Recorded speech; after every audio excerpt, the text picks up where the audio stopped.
काय विमानच व्हायचं काम आहे परत आता काय लावलं कोणामध्ये घोडे लावले त्यात आमची खेड्याची गरीबाची भाषा आहे. आता काय करणार त्याला बरं कायदा कसं बनवला माहितीये का? आपली सगळ्या सोयीची अधिसूचना काढली, आपली सगळ्या सोयीची अधिसूचना काढली त्यावेळेस हरकती मागितलं तू कायदा बनवलेला हरकती भेटली मागितलं का नाही तर डायरेक्ट ऍक्टिव्ह केला आमच्यासाठी. ही विचार करण्याची गोष्ट आहे. जर 2 दिवसात केला म्हणलं तर हरकती नाही. इतक्या अचानक मग काय तुमच्या पदाधिकारी हरकत घेतल्या करायची बघा ही लई शोकांची काय राज्याची. पण गणपती बाप्पा आपल्याला आशीर्वाद दे, छत्रपती शिवरायांचा आपल्याला आशीर्वाद दे, 33 कोटी देवतांचा सगळ्यांचा आशीर्वाद दे, सगळ्या संत महंतांचा आशीर्वाद दे, आपल्याला वारकरी संप्रदायाचा आशीर्वाद दे, सगळे जाती धर्माचे लोक आपल्या बरोबर आहेत.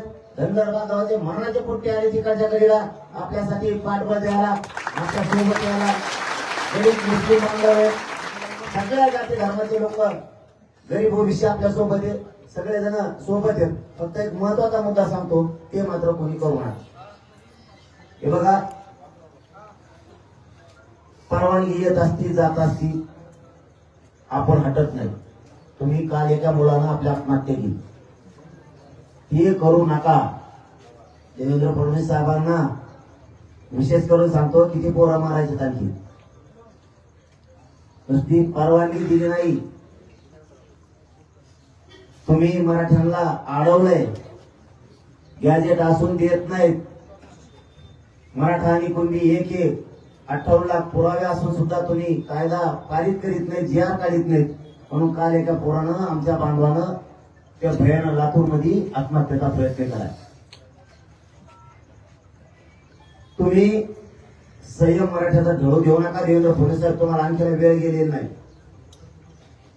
आणि तुम्हाला मारायचं मी मुंबईला आलो, मला मारून टाका तिथं गोळ्या घालून, मी गोळ्या घालायला तयार, घ्यायला तयार, मी बलिदान द्यायला तयार आहे, पण मागं हटायला तयार नाही फडणवीस साहेब. आता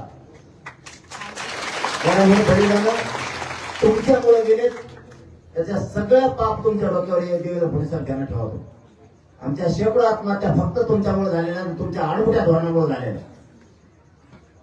मराठ्याच्या पोराला माझे हात जोडून विनंती, मी आहे तुम्ही टेन्शन घेऊ नका. तुम्ही आत्महत्या करू नका. तुम्ही आत्महत्या केली काय अर्थ त्या आरक्षणाला? त्याच्यामुळं आजपासून मला कुणीही आत्महत्येचा प्रयत्न केलेला ऐकायला आलं नाही पाहिजे. एकाने सुद्धा तो प्रयत्न करायचा नाही. आपण डाव टाकून रस्ता सर करणार आहे तेवढं लक्षात ठेवा.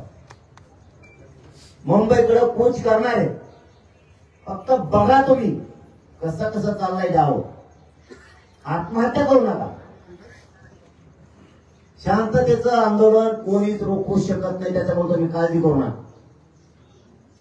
आणि शांतता कोणी सोडायची नाही. आता जेवढे प्रसंग येणार आहेत आज उद्या परवा, मला वाटतं आपले 7-8 टप्पे ठरलेले, त्याप्रमाणे येत जात राहते. त्यामुळं आज उद्या परवा जे येणार सगळे, त्यामुळे जेवढे तेवढ्याला सांगतो, येणाऱ्याला सांगतो, महाराष्ट्रातल्या मराठ्यांना सांगतो, एकाने